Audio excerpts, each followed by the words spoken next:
سامعین گرامی، اللہ رب العزت نے انسانوں کی رشد و ہدایت کے لیے انبیاء کے سلسلے کو منتخب فرمایا، اور حضرت آدم سے لے کر آخر الزماں پیغمبر جناب محمد الرسول اللہ صلی اللہ علیہ وسلم تک انبیاء کا سلسلہ جاری رہا، اور اللہ رب العزت نے انسانوں پر بڑے بڑے احسانات کیے ہیں۔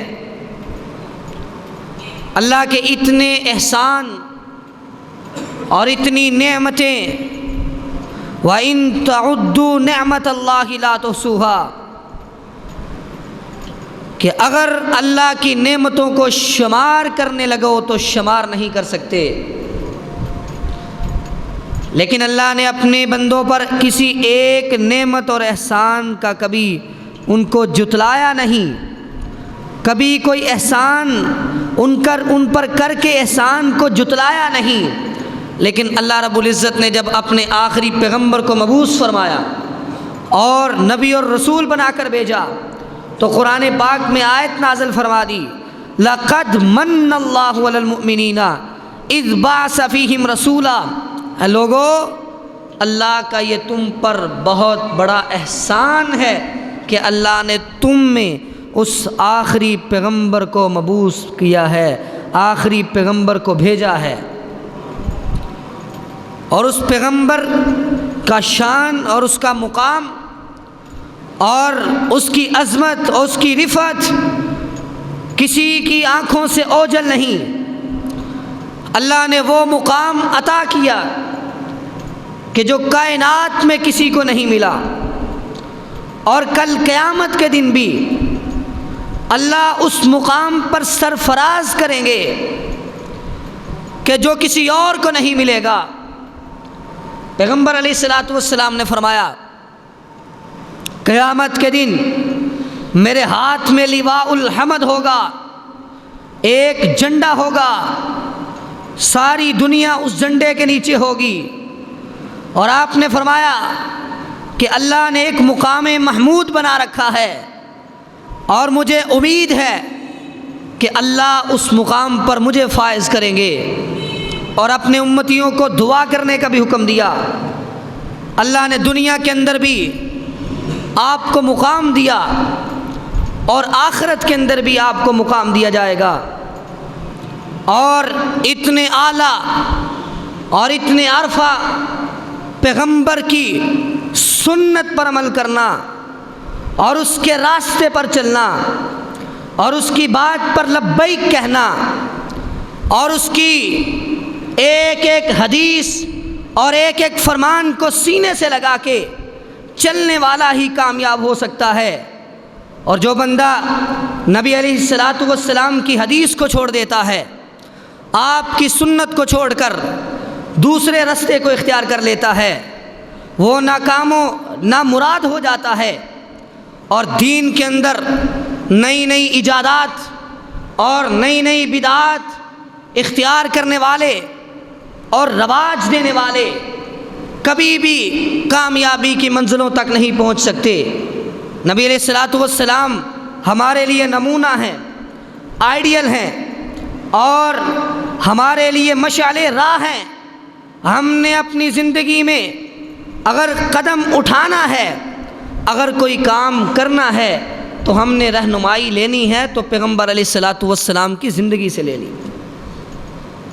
اب ہمارے ہاں ربیع الاول کا مہینہ جاری ہے، اور 12 ربیع الاول کے دن ہمارے اس ملک کے اندر نبی علیہ الصلوۃ والسلام کی سنتوں کو پامال کر کے، آپ کے طریقے کی دھجیاں اڑا کر اور آپ کے فرمانات کی مخالفت کر کے دن کو منایا جاتا ہے، اور اس دن جھنڈیاں لگائی جاتی ہیں، اس دن راستوں کو بند کیا جاتا ہے، اور اس دن ڈھول بجایا جاتا ہے، اور اسی طرح راستوں کو بند کر کے مسلمانوں کو تکلیف دی جاتی ہے، نبی علیہ الصلاۃ والسلام کی ولادت کا بہانہ لگا کر ہر وہ کام کیا جاتا ہے جو آپ کی سنت اور آپ کے طریقے کے مخالف ہے۔ آپ علیہ الصلاۃ والسلام نے فرما دیا تھا، من احدث فی امرنا ھذا ما لیس منہ فہو رد۔ آپ نے فرمایا کہ جس نے دین کے اندر ایک معاملے کو بھی ایجاد کر دیا، دین کے اندر ایک نئے طریقے کو بھی ایجاد کیا، اور وہ طریقہ اور وہ کام اس دین کا حصہ نہیں، اسے دین بنا کر دین کے اندر شامل کر دیا گیا، فہو رد، وہ کام بھی مردود ہے، وہ بندہ بھی مردود ہے۔ بڑے بڑے ایسے لوگ آئیں گے کہ جنہوں نے بڑی بڑی عبادتیں کی ہوں گی، بڑی بڑی ریاضتیں کی ہوں گی، اربوں روپیہ خرچ کیا ہوگا، اور لمبے لمبے قیام کرنے والے اور بڑی طویل طویل عبادتیں کرنے والے، اور اللہ نے قرآن میں فرما دیا عاملۃ ناصبہ تصلی نارا حامیہ۔ ایسے لوگ بھی آئیں گے کہ جنہوں نے دنیا کے اندر اتنی عبادتیں کی ہیں کہ عبادتیں کر کر کے اپنے آپ کو تھکا لیا ہے، اور ان کے ماتھے پر پیشانی پر نشان پڑ گئے ہیں، اور اتنی عبادت اور ریاضت کرنے والا جب اللہ کے دربار میں آئے گا تو اللہ کیا فرمائیں گے؟ تصلی نارا حامیہ۔ اللہ فرماتے ہیں کہ ایسے لوگ جو عبادتیں کر کے تھک چکے ہوں گے وہ بھی جہنم میں داخل ہو جائیں گے۔ اور وجہ اور سبب کیا ہوگا؟ اور سبب کیا بنے گا؟ سبب یہ ہوگا کہ انہوں نے عبادت تو کی لیکن عبادت کرنے کے لیے رسول اللہ سے رہنمائی نہ لی۔ انہوں نے پیسہ تو خرچ کیا، عبادت سمجھ کے کیا، لیکن وہ عبادت ان کی نظر میں تھی، اللہ کے رسول کی نظر میں وہ عبادت نہیں تھی۔ انہوں نے نماز تو پڑھی لیکن سنت کے مطابق نہ پڑھی، انہوں نے روزہ تو رکھا لیکن سنت کے مطابق نہ رکھا۔ حضرت حذیفہ رضی اللہ تعالیٰ نے ایک آدمی کو دیکھا، نماز پڑھ رہا تھا، نہ رکوع مکمل کرتا ہے نہ سجدہ مکمل کرتا ہے، جلد باز ہے، آدھا رکوع آدھا سجدہ۔ دیکھ کے کہنے لگے مت علی غیری فطرۃ، فرمایا کہ اگر تو اسی حالت میں فوت ہو گیا اسی طرح نماز پڑھتے ہوئے تو تیری موت فطرت پر نہیں ہوگی، کیونکہ تیری نماز سنت کے مطابق نہیں ہے۔ اور آج ہم نے ایک پورے کے پورے عمل کو دین کے اندر جگہ دی اور بڑھاوا دیا، اور نیکی کا نام لے کر، عبادت کا نام لے کر، ثواب کا نام لے کر ہم نے لاکھوں خرچ کیے، اربوں خرچ کیے اور خرچ کرتے ہیں، لیکن کبھی غور بھی کیا ہے کیا یہ لاکھوں اور اربوں روپیہ جو ہر سال خرچ ہوتا ہے کیا یہ جائز محل اور جائز جگہ پر خرچ ہو رہا ہے؟ کیا اللہ کے رسول نے خرچ کرنے کا حکم دیا ہے؟ کیا کسی حدیث میں آیا ہے کہ عید میلاد اور اسی طرح 12 ربیع الاول کے دن یہ پیسہ خرچ کیا کرو؟ ہم نے جب سنت کو چھوڑا تو ہمارے دل سے سنت کا نور ختم ہو گیا، اور پھر جو سنت سے دور بھاگتے ہیں، جو سنت کو چھوڑ کر بدعت کو ثواب اور عبادت سمجھ کر اپناتے ہیں، ان بندوں کے لیے شیطان کا حملہ اور وار بڑا بھاری ثابت ہوتا ہے۔ ایک بندہ گناہ کو گناہ سمجھ کے کرتا ہے وہ تو توبہ کر لے گا، لیکن ایک بندہ اگر گناہ کو ثواب سمجھ کے کرتا ہے اسے توبہ کی کیسے توفیق ملے گی؟ اسے کہا جائے کہ توبہ کرو، وہ کہے گا کہ میں تو گناہ ہی نہیں کر رہا، میں تو ثواب کر رہا ہوں، میں تو نیکی کا کام کر رہا ہوں۔ یہ کیسی نیکی ہے، یہ کیسی عبادت ہے کہ جس کے بارے میں اللہ کے رسول سے ایک لفظ تو کیا ایک حرف بھی ثابت نہیں۔ آج تک میلاد منانے والے دلائل تو بہت لے کے آئے لیکن ایک صحیح دلیل بھی ثابت نہیں کر سکے کہ جس میں اللہ کے رسول کا یہ فرمان ہو کہ آپ نے کہا ہو، آپ نے حکم دیا ہو، آپ نے منایا ہو، آپ کے صحابہ نے منایا ہو۔ کوئی ایک دلیل بھی آج تک ایسی پیش نہیں کر سکے۔ یہ کیسی نیکی ہے کہ جس نیکی کا اللہ کے رسول کو علم نہیں تھا، یہ کیسی نیکی ہے کہ جس نیکی اور عبادت پر اللہ کے رسول نے عمل نہیں کیا؟ یہ کیسی نیکی ہے کہ جو ساری زندگی رسول اللہ صلی اللہ علیہ وسلم سے ہی مخفی رہی؟ بتاؤ، ان سے پوچھو جا کے، کیا یہ عید میلاد منانا نیکی کا کام ہے؟ تو جٹ سے بولیں گے جی نیکی کا کام ہے۔ تو پھر پوچھیں کیا یہ نیکی اللہ کے رسول نے بتائی ہے کہ نہیں بتائی؟ اگر وہ کہیں گے بتائی ہے تو پھر پوچھا جائے گا بتاؤ، ہمیں دکھاؤ کہاں اللہ کے رسول نے اس نیکی کو منانے کا حکم دیا ہے، اس کو عبادت سمجھ کے اپنانے کا حکم دیا ہے؟ اور یہ ہرگز نہیں کہہ سکتے کہ اللہ کے رسول نے نہیں بتایا۔ اور پھر ہم کہیں گے کہ بتاؤ یہ کیسی نیکی ہے کہ جس نیکی پر ساری زندگی اللہ کے رسول نے عمل نہیں کیا اور جس نیکی کے بارے میں اللہ کے رسول نے نہیں بتایا؟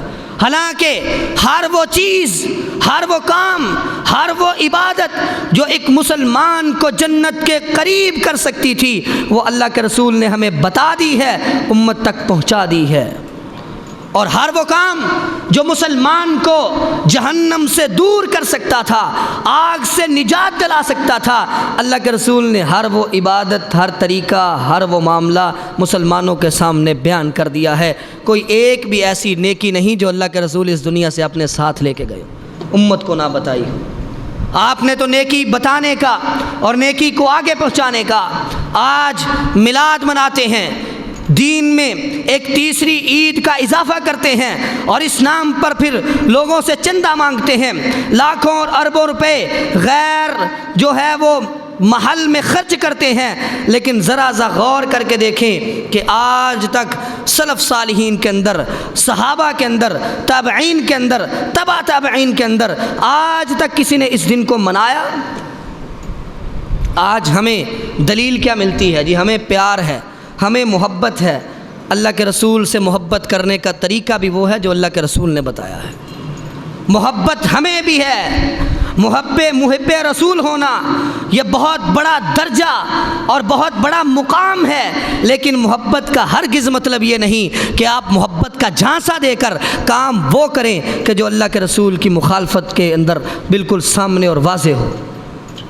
نبی علیہ الصلوۃ والسلام ساری زندگی موسیقی سے نفرت کرتے رہے، ڈھول کو آپ نے حرام کہا، فرمایا ان اللہ حرم علی او حرم الخمر والمیسر والکوبۃ، آپ نے فرمایا کہ اللہ نے مجھ پر ڈھول کو حرام کر دیا ہے، اللہ نے مجھ پر شراب اور جوے کو حرام کر دیا ہے، میری امت پر ڈھول بجانا حرام ہے۔ لیکن آج 12 ربیع الاول کے دن اللہ کے نبی کی محبت کا دعویٰ کرتے ہوئے ڈھول سر عام بجائے جاتے ہیں، ڈھول بھی چل رہا ہے، باجا بھی بج رہا ہے، موسیقی بھی عام ہے، اور ہر وہ کام کیا جاتا ہے جو اللہ کے رسول کی سنت کے مخالف ہے۔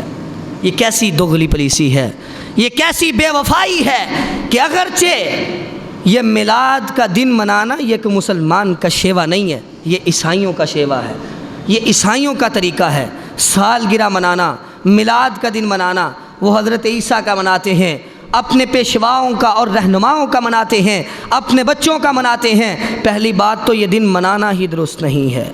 سالانہ برسی منانا اور پھر برسی پہ وہ کام کرنا جو وہ ہستی اپنی زندگی میں کرتی رہی، لیکن آج انہوں نے اللہ کے رسول کے ساتھ کیسی بے وفائی کی ہے کہ آج اگر ہمارے ہاں سالانہ علامہ اقبال کا دن منایا جاتا ہے تو اقبال کی برسی کے موقع پر وہ کام کیا جاتا ہے جو کام اقبال پسند کیا کرتے تھے، جو وہ اپنی ساری زندگی میں کرتے رہے ہیں۔ اقبال کے شعروں کو پڑھا جاتا ہے، اشعار کو دہرایا جاتا ہے، ان کی زندگی کے شب و روز کو سنایا جاتا ہے۔ اور جب قائد اعظم کا ڈے منایا جاتا ہے، محمد علی جناح کا ڈے منایا جاتا ہے، تو پھر کیا ہوتا ہے؟ پاکستان کی تاریخ دہرائی جاتی ہے، جو انہوں نے پاکستان کے لیے کوششیں اور کاوشیں کی ان کو دہرایا جاتا ہے۔ یعنی کام وہ کیا جاتا ہے جو علامہ اقبال اور قائد اعظم اپنی زندگی میں کرتے رہے، لیکن آج جب اللہ کے رسول کا دن منانے کی باری آتی ہے، پہلی بات تو منانا ہی غلط ہے، لیکن جب منایا جاتا ہے تو پھر سراسر دوغلاپن کہ کام وہ کیا جاتا ہے جس کام سے رسول اللہ نے ساری زندگی نفرت کی تھی۔ راستوں کو بند کر دیا جاتا ہے، کوئی مریض ہو، کوئی ایمبولنس ہو، کوئی ایمرجنسی ہو، کوئی مجبوری ہو، کوئی پوچھنے والا نہیں، کوئی بتانے والا نہیں، محبت رسول کے نام پر راستوں کو جام کر دیا جاتا ہے۔ اور اللہ کے رسول کا فرمان ہے ایاکم والجلوس، آپ نے تو راستوں میں بیٹھنے سے منع کر دیا تھا کہ راستے میں اگر بیٹھنا ہے تو پھر راستے کا حق ادا کرنا ہے، گزرتے ہوئے کو سلام کہنا ہے، اور اسی طرح تکلیف دہ چیز کو دور ہٹانا ہے۔ لیکن آج ہم راستے پر بیٹھ کے راستے کو ہی بند کر دیتے ہیں۔ یہ ہماری بات نہیں، آج تو بہت سے بریلوی علماء کے بھی بیان آ چکے ہیں کہ راستوں کو بند کرنا، اس طریقے سے جلوس نکالنا بالکل ناجائز ہے۔ اور اسی طرح اللہ کے رسول کی ولادت کا بہانہ لگا کے، آپ کی ولادت کا بہانہ لگا کے ہر وہ کام کرنا، اور گلیوں کے اندر شبیہیں بنانا، گلیوں کے اندر جو ہے وہ عمارتیں بنانا، اور خانہ کعبہ اور روضہ رسول، اور اسی طرح طرح طرح کے ماڈل تیار کر کے ان کے ارد گرد شیر، کتا، بلی اور اس طرح کے مجسمے لا کے رکھ دینا۔ آپ ذرا چکر لگا کے دیکھیں، جن گلیوں کے اندر اس طرح کی سجاوٹ ہوتی ہے، شیر کی مجسمہ، کتے کا مجسمہ، بلی کا مجسمہ، بچوں کے کھلونے، ہم نے خود دیکھے ہیں، ان ماڈل کے آس پاس پڑے ہوتے ہیں۔ بتاؤ اللہ کے رسول سے ان چیزوں کا کوئی تعلق ہے؟ آپ نے ساری زندگی کوئی اس طرح کا کام کیا؟ اگر کوئی اس طرح کا دن منانا ہوتا، اگر یہ خوشی کا دن اس طرح سے منانے کا حکم ہوتا تو اللہ تعالیٰ اس دن کو منانے کا حکم قرآن میں نازل فرما دیتے۔ قرآن پورا پڑھ کے دیکھ لو، ایک لفظ بھی نہیں ملے گا۔ اگر اس دن کو منانے کے کوئی اہمیت اور فضیلت ہوتی تو اللہ کے نبی خود بیان کر دیتے۔ اگر اس دن کو منانے کی کوئی فضیلت اور کوئی اہمیت ہوتی تو صحابہ اللہ کے نبی سے سوال کر لیتے کہ اللہ کے نبی، آپ جس دن پیدا ہوئے ہیں بڑا فضیلت کا دن ہے، آپ ہمیں حکم دے، ہم اس دن جشن منائیں گے، ہم جھنڈیاں لگائیں گے، ہم خاکے بنائیں گے، ہم ماڈل تیار کریں گے۔ لیکن کسی صحابی نے نہیں پوچھا، نہ آپ نے حکم دیا، نہ آپ نے خود منایا۔ آج اگر ہم محبت کا دعویٰ کرتے ہیں تو بتائیں ہماری محبت صحابہ سے بڑھ کے ہو سکتی ہے؟ وہ صحابہ جنہوں نے اللہ کے رسول کے ایک ایک اشارے پر گردنیں کٹوا دی اور ایک اشارے پر اپنی جان کو قربان کرنے کے لیے تیار بیٹھتے تھے، کیا وہ صحابہ اللہ کے نبی کی محبت میں سالانہ ایک جلوس نہیں نکال سکتے تھے؟ کیا وہ جھنڈیاں نہیں لگا سکتے تھے؟ کیا وہ چراغاں نہیں کر سکتے تھے؟ ہرگز نہیں۔ انہوں نے اس لیے نہیں کیا کیونکہ اللہ کے رسول نے حکم نہیں دیا، کیونکہ اللہ کے رسول نے اپنی ساری زندگی ایسا کام نہیں کیا۔ آپ کا طریقہ اور آپ کی سنت، آپ کا طریقہ ہی ہمارے لیے آئیڈیل اور نمونہ ہے، لیکن جب ہم آپ کے طریقے کو چھوڑیں گے تو ہم گمراہی کے رستے پر چلنا شروع ہو جائیں گے۔ اور پھر پوچھا جائے کیوں مناتے ہو میلاد؟ اور میلاد میں ہر وہ کام جو اللہ کے رسول کی مخالفت میں ہے مناتے کیوں ہوں؟ دلیل بھی ملی تو کیا ملی؟ دلیل بھی ملی تو کیا ملی کہ ابو لہب نے اللہ کے رسول کی ولادت پر ثویبہ لونڈی کو آزاد کیا تھا، اور پھر بعد میں کسی بندے نے حضرت عباس کے بارے میں ذکر کیا جاتا ہے رضی اللہ تعالیٰ عنہ کہ حضرت عباس نے ابو لہب کو خواب کے اندر دیکھا کہ اسے پوچھا، بڑی بری حالت تھی، اس نے کہا جی میرے سارے جسم پہ تو کوئی فائدہ نہیں ہو رہا، لیکن یہ جو ہاتھ ہے نا، ان انگلیوں کے درمیان سے مجھے دودھ پلایا جاتا ہے۔ دلیل بھی ملی تو کیا ملی کہ جس دلیل کے بارے میں اور جس بندے کے بارے میں جس کے ہاتھوں سے استدلال کر کے کہ جی اسے ہاتھوں سے دودھ پلایا جاتا ہے کیونکہ اللہ کے نبی کی ولادت کی خوشی میں اس نے اس لونڈی کو آزاد کیا تھا۔ میں کہتا ہوں بخاری اٹھا کے دیکھو، بخاری کے اندر یہ لفظ ہی نہیں ہے کہ اللہ کے رسول کی ولادت کی خوشی میں اس نے لونڈی کو آزاد کیا تھا۔ بخاری کے اندر یہ الفاظ ہی نہیں ہیں۔ بخاری کے اندر صرف اتنے الفاظ ہیں کہ اس کو آزاد کیا تھا اور اس وجہ سے مجھے دودھ پلایا جا رہا ہے۔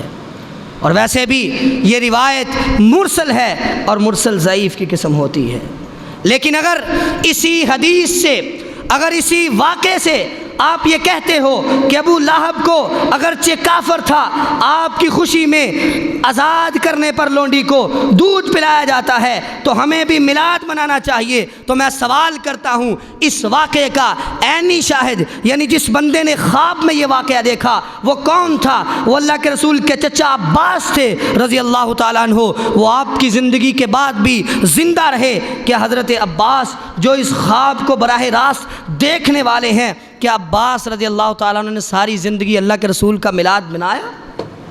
وہ جو خود خواب دیکھ رہے ہیں انہوں نے تو اس سے میلاد کا استدلال نہیں کیا، انہوں نے تو ساری زندگی اس حدیث کو سامنے رکھ کے میلاد نہیں منایا، تم کیوں میلاد منا رہے ہو؟ اور پھر اس کے ہاتھوں سے استدلال کیا جا رہا ہے، ابو لہب کے ہاتھوں سے دودھ نکلتا ہے۔ یہ حدیث کے الفاظ قرآن کی مخالفت میں ہے کیونکہ یہ حدیث ضعیف ہے، اور اللہ کے رسول نے، اللہ تعالیٰ نے قرآن پاک میں ابو لہب کے ہاتھوں کے بارے میں کیا کہا؟ تبت یدا ابی لہب و تب، ابو لہب کے ہاتھوں کے بارے میں تو ہلاکت کا اعلان کر دیا، اور جن ہاتھوں کی ہلاکت اللہ نے قرآن میں ذکر کی ہو ان ہاتھوں سے دودھ کیسے نکلے گا؟ اور اللہ نے کیا فرمایا؟ وَقَدِمْنَا إِلَىٰ مَا عَمِلُوا مِنْ عَمَلٍ فَجَعَلْنَاهُ هَبَاءً مَنْثُورًا۔ یہ کافروں کے جتنے بھی اعمال ہیں اگر کفر کی حالت میں مر جاتے ہیں، اللہ ان کے اعمال کو ذرہ اور ریت کے ذرات کی طرح سراب بنا کر اڑا دیتے ہیں، جن کی کوئی اصل حیثیت اور وقت ہی نہیں رہتی۔ اگر ابو لہب نے کوئی نیکی کی بھی تھی تو اللہ تو اس نیکی کے بارے میں ضائع ہونے کا اعلان کر رہے ہیں، اور یہ روایت ہے بھی ضعیف۔ اور ویسے بھی خواب دین کے اندر حجت نہیں ہو سکتا، غیر نبی کا خواب، اللہ کے نبی کا خواب تو دین کا حصہ ہے، لیکن غیر نبی کا خواب جو نبی نہیں ہے اس کا خواب کبھی بھی دین میں دلیل نہیں بن سکتا۔ اور یہ خواب عباس رضی اللہ تعالیٰ عنہ کو آیا تھا، انہوں نے آج تک جشن نہیں منایا، نہ صحابہ نے منایا، نہ تابعین نے منایا، نہ تبع تابعین نے منایا۔ سب سے پہلے اس کو ایجاد کرنے والے وہ فاطمی خلفاء تھے، اور وہ ایک میلاد نہیں بلکہ 6 میلاد منایا کرتے تھے۔ وقت کے خلیفہ کا میلاد مناتے تھے، اللہ کے رسول کا میلاد مناتے تھے، حضرت علی کا میلاد مناتے تھے، حضرت فاطمہ کا، حضرت حسن کا، حضرت حسین کا رضی اللہ تعالی عنہم، ان سب کا میلاد منانا یہ سب سے پہلے رافضیوں کا شیوا تھا۔ پھر بعد میں اس کو ختم کر دیا گیا، اس کو افضل بن امیر الجیوش نے اس کو روک دیا، لیکن بعد میں 6 ہجری کے بعد جا کے دوبارہ پھر ابو سعید المظفر کوکبری نے اس میلاد کا آغاز کیا، اور بڑا ظالم حکمران تھا، لوگوں کے مالوں کو غصب کر لیا کرتا تھا۔ یعنی قرن اول، قرن ثانی اور قرن ثالث جو قرون اولا کے لوگ تھے، جو بہترین زمانے کے لوگ تھے، ان زمانوں کے اندر یہ دن نہ منایا گیا، نہ کسی نے منانے کا ذکر کیا، اور نہ کسی کو یہ دلیلیں نظر آئیں کہ جو آج یہ ہمیں دکھا رہے ہیں۔ بتاؤ قرآن کے اندر اللہ تعالیٰ نے قرآن کے اندر آیت نازل فرمائی، قل بفضل اللہ وبرحمتہ فبذلک فلیفرحوا، کہ اللہ کے فضل کے ساتھ اور اللہ کی رحمت کے ساتھ خوش ہو جاؤ۔ اب یہ خوش ہو جاؤ ترجمہ ہے، ترجمہ کیا جاتا ہے خوشیاں مناؤ، خوشیاں مناؤ، جشن مناؤ۔ بتاؤ قرآن کے اولین مخاطب کون تھے؟ صحابہ تھے۔ یہ آیت سب سے پہلے کنہوں نے سنی؟ صحابہ نے سنی۔ اگر اس آیت کا مطلب یہ ہوتا کہ فلیفرحوا، خوشیاں مناؤ اور جشن مناؤ، تو سب سے پہلے جشن کون مناتے؟ صحابہ مناتے۔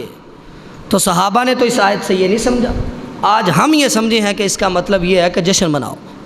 اور اگر صحابہ کو سمجھ نہیں آئی تو اللہ کے رسول بتا دیتے، اگر اس آیت کا مطلب یہ ہوتا کہ جشن مناؤ۔ اور پھر اس آیت کے اندر اللہ نے 2 لفظوں کا ذکر کیا، قل بفضل اللہ وبرحمتہ، اللہ کے فضل اور اللہ کی رحمت کے ساتھ خوش ہو جاؤ۔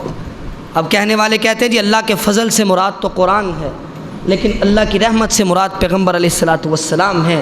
پھر ان سے پوچھا جائے گا کہ اللہ نے تو آگے خوش ہونے کا حکم دیا ہے، پھر تم اللہ کے فضل پر بھی خوش ہو اور اللہ کی رحمت پر بھی خوش ہو، کیا مطلب؟ کہ اللہ کی رحمت کو اگر تم قرآن کہتے ہو، اگر نبی کو کہتے ہو کہ اللہ کے نبی اللہ کی رحمت ہیں، تو پھر اللہ کے نبی کی ولادت پر بھی جشن مناؤ، اور دوسری طرف اللہ نے قرآن کا بھی ذکر کیا ہے، پھر قرآن کے نزول کے دن بھی جشن منایا کرو۔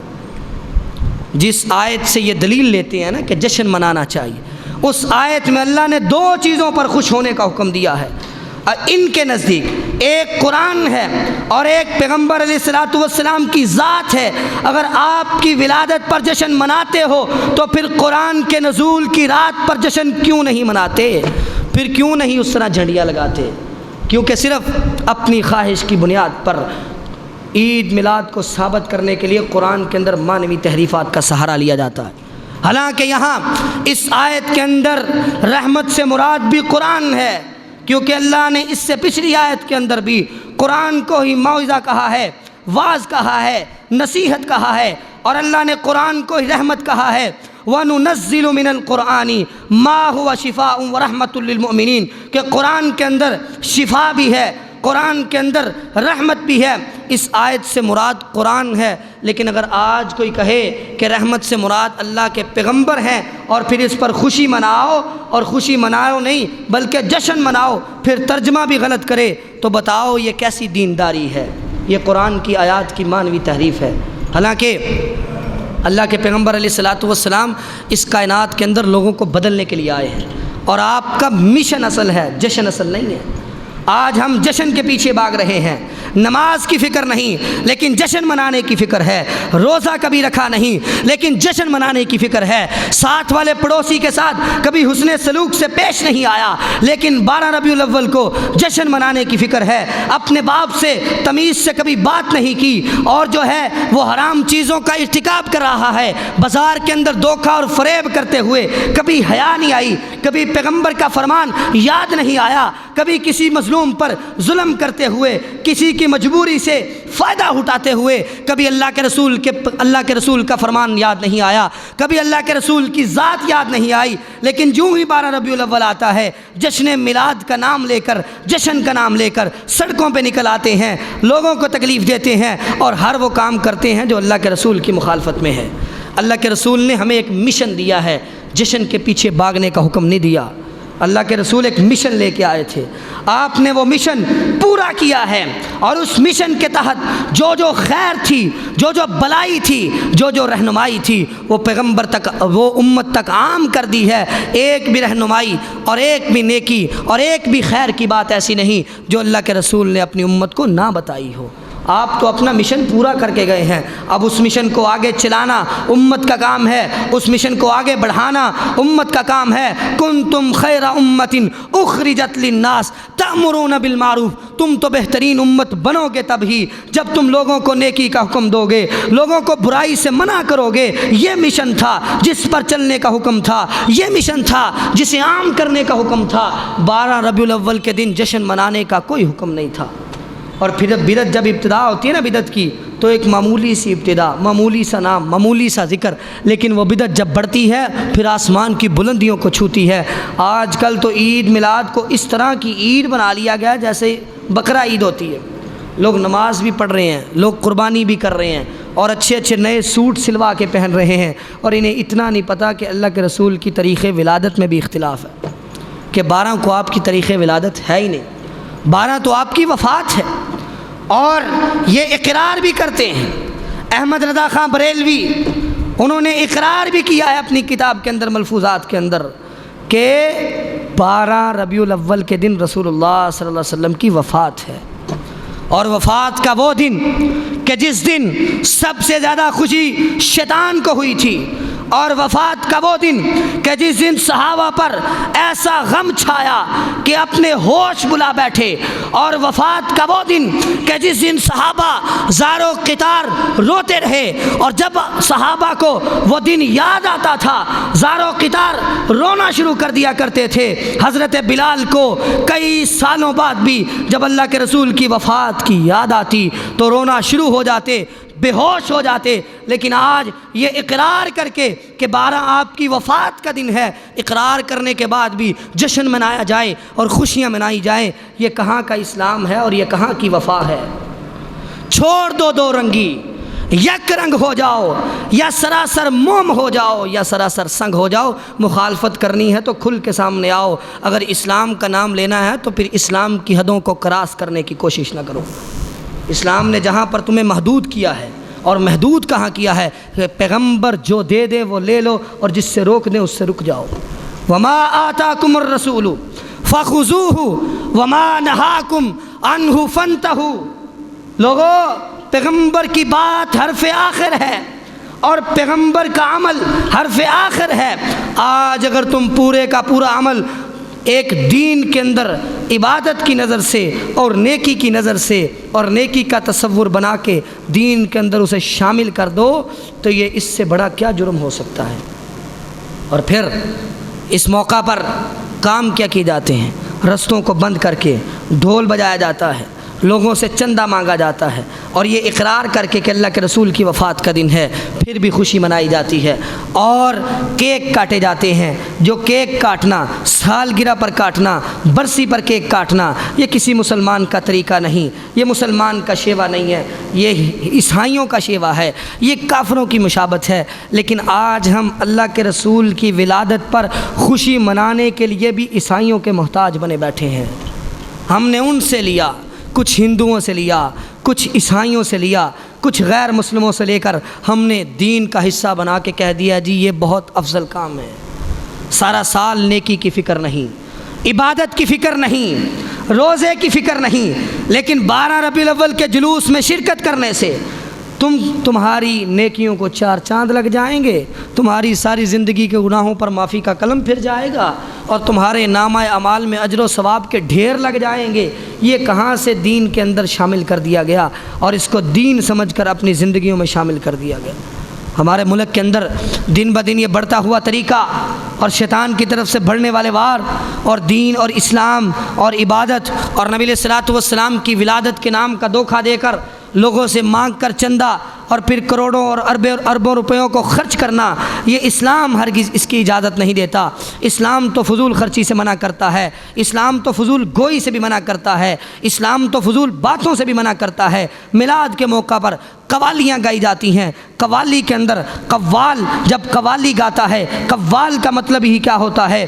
باتونی، فضول باتیں کرنے والا، بات پہ بات کرنے والا، باتوں کو نئے انداز سے اور فضول طریقے سے پیش کرنے والا، اسم مبالغہ کا صیغہ ہے۔ اور قوال کرتا بھی ایسے ہے، جس نے قوالی سنی ہے اسے پتہ ہوگا قوال ہر جملے کے آخر میں ای آ اور اس طرح کی عجیب و غریب قسم کی آوازیں نکالتا ہے جن کا کوئی معنی، کوئی مفہوم، کوئی مقصد نہیں ہے۔ اس طرح کی فضول گفتگو کرنا اللہ کے رسول نے اس سے منع کیا ہے۔ اور بازاروں کے اندر شور و گل کرنا، بازاروں کے اندر بڑے بڑے ڈیک رکھ کر، بڑے بڑے سپیکر لگا کر قوالیاں لگانا، گانے چلانا، اور پھر جب اس بدعت کو آگے بڑھایا جاتا ہے پھر اس بدعت کے اوپر ناچ بھی کیا جاتا ہے، ڈانس بھی کیا جاتا ہے، بنگڑے بھی ڈالے جاتے ہیں۔ بتاؤ اللہ کے رسول کی ولادت کو ہم نے عبادت سے اٹھا کر کہاں گئے؟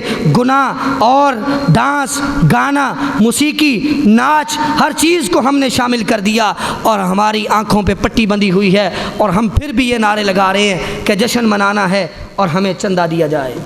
اور یہ تو نیکی کا کام ہے، عبادت کا کام ہے۔ بھئی سیدھی سی بات ہے کہ اگر عبادت ہوتی تو اللہ کے رسول یہ عبادت نہ کرتے؟ کیا کوئی ایسی عبادت تھی کہ اللہ کے رسول عبادت کیے بغیر ہی دنیا سے چلے گئے؟ اگر یہ عبادت ہوتی، نیکی ہوتی تو صحابہ کو حکم نہ دیتے، اگر نیکی ہوتی تو تابعین نہ منا لیتے۔ اتنے بڑے بڑے امام جن کو یہ بھی مانتے ہیں، ہم بھی مانتے ہیں، ان کی زندگیوں میں یہ دن آیا، کسی ایک نے بھی یہ دن منایا ہو؟ اور ان کے اپنے پیرانے پیر جن کو یہ اپنا پیروں کا پیر کہتے ہیں، عبد القادر جیلانی رحمہ اللہ، انہوں نے لکھا کہ آپ کی تاریخ ولادت جو ہے وہ 8 ربیع الاول ہے، 10 محرم ہے۔ انہوں نے لکھا کہ ان کی تاریخ ولادت جو ہے وہ 10 محرم ہے۔ لیکن جو ہے پھر وہی بات کہ ان کے اتنے بڑے امام نے جب تاریخ ولادت میں اختلاف کر لیا تو پھر آج ہم 12 ربیع الاول کو متعین کر کے اس دن اگر جلوس نکالتے ہیں تو ہمارا جلوس کس کام ہے؟ ہمارے جلوس کا کیا فائدہ جب اس جلوس کو منانے کا اللہ کے رسول نے حکم ہی نہیں دیا؟ اور پھر اس میں ہر وہ کام، اور یہ جو پردے لٹکائے جاتے ہیں، لائٹنگ کی جاتی ہے، جھنڈیاں لگائی جاتی ہیں اور لڑیاں لگائی جاتی ہیں، اللہ کے رسول تو ویسے ہی ان چیزوں کو پسند نہیں کرتے تھے۔ صحیح بخاری کے اندر واقعہ موجود ہے کہ اللہ کے رسول صلی اللہ علیہ وسلم ایک دفعہ اپنی بیٹی کے گھر گئے، اپنی لخت جگر حضرت فاطمہ رضی اللہ تعالی عنہ کے گھر گئے۔ آپ جب گھر میں داخل ہونے لگے، آپ نے دیکھا کہ گھر کے اندر ایک نقش و نگار اور پھول پتیوں والے پردے لٹکے ہوئے ہیں۔ آپ نے رکھتے ہوئے قدم کو واپس اٹھایا اور واپس لوٹ آئے۔ حضرت علی آپ کے پیچھے آئے، آ کے پوچھا کہ اللہ کے رسول کیا بات ہے، آج آپ ہمارے گھر میں نہیں آئے، آپ واپس لوٹ آئے ہیں، کیا ہوا تھا؟ اللہ کے رسول صلی اللہ علیہ وسلم نے بتایا کہ کسی نبی کی شان نہیں کہ وہ ایسی جگہ پہ جائے جہاں ایسی زیب و زینت ہو۔ اتنی زیب و زینت کرنا، بازاروں کے اندر قلین بچھانا، دیواروں کے اوپر لڑیاں لگانا اور پردے لٹکانا اور پھول اور پتیوں کا انتظام کرنا اور اسی طرح ماڈل بنانا، اگر یہ کہیں کہ ہمارا یہ کام کرنا اللہ کے رسول کو پسند ہے تو اللہ کے رسول کو ہرگز یہ پسند نہیں۔ اللہ کے رسول تو اس طرح کی جگہ پہ جاتے بھی نہیں تھے، آپ تو اس طرح کی جگہ پر قدم بھی نہیں رکھتے تھے۔ آپ نے اپنی سگی بیٹی کے گھر میں اس وجہ سے قدم نہیں رکھا، جب وہ پردہ اتارا گیا پھر آپ گھر میں گئے۔ لیکن آج ہم مانتے تو ہیں ہم مسلمان ہیں، آج ہم اقرار تو کرتے ہیں کہ ہم نے اسلام کے پیچھے چلنا ہے اور اسلام پہ عمل کرنا ہے اور کتاب و سنت ہماری اصل ہے، لیکن جب اپنی خواہشات کی تکمیل کا موقع آتا ہے تو ہم کیا کرتے ہیں؟ کتاب و سنت کو پیچھے چھوڑ کر اپنی خواہشات کے پیچھے دوڑنا شروع کر دیتے ہیں۔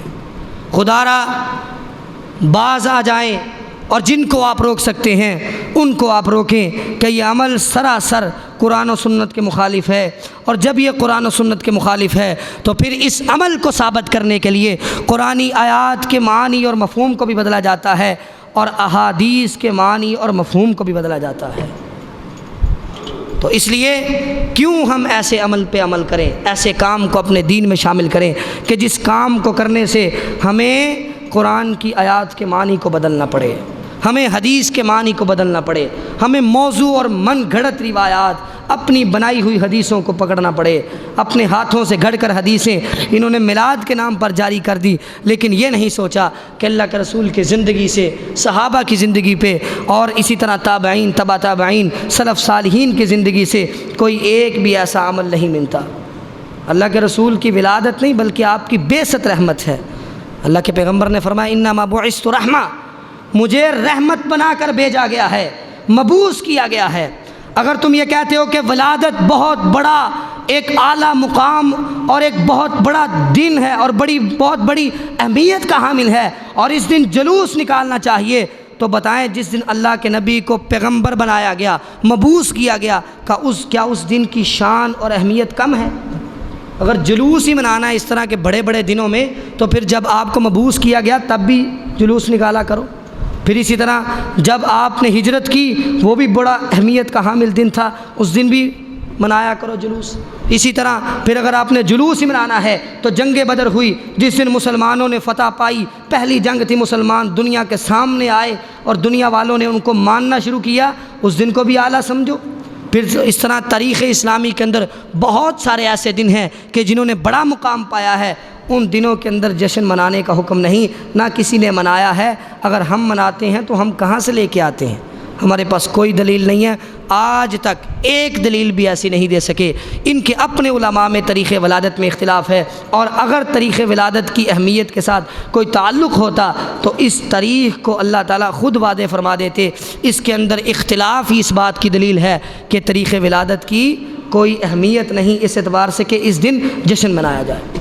اور محدثین نے بڑی بڑی کتابیں لکھی ہیں، صحاح لکھی ہیں، اسی طرح مستدرک لکھی ہیں، جامع لکھی ہیں، سنن لکھی ہیں، بڑی بڑی حدیث کی کتابیں لکھی ہیں، لیکن ان کتابوں کے اندر محدثین نے جب عید کی باری آئی تو باب العیدین، دو عیدوں کا بیان جاری کیا، ایک عید الفطر ہے، دوسری عید الاضحیٰ ہے۔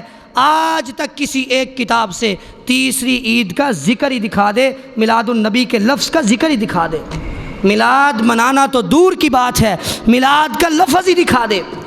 ان کی کتابیں جو میلاد منا رہے ہیں، ان کی کتابیں، ان کی اماموں کی کتابیں اور ان کی بڑی بڑی کتابیں، ساری کتابیں جا کے کھنگال لیں، کسی ایک کتاب سے میلاد منانے کا حکم تو دور کی بات، میلاد النبی کا لفظ ہی دکھا دیں کہ میلاد النبی یہ عید کا دن ہے، یہ عید کا دن ہے، کسی جگہ سے کوئی لفظ نہیں ملا۔ یہ اپنی بنائی ہوئی عید ہے، یہ اپنی ایجاد کی ہوئی عید ہے، اور اس دن ہر وہ کام کرنا جو اللہ کے رسول کی مخالفت میں ہے یہ اس سے بڑا جرم ہے۔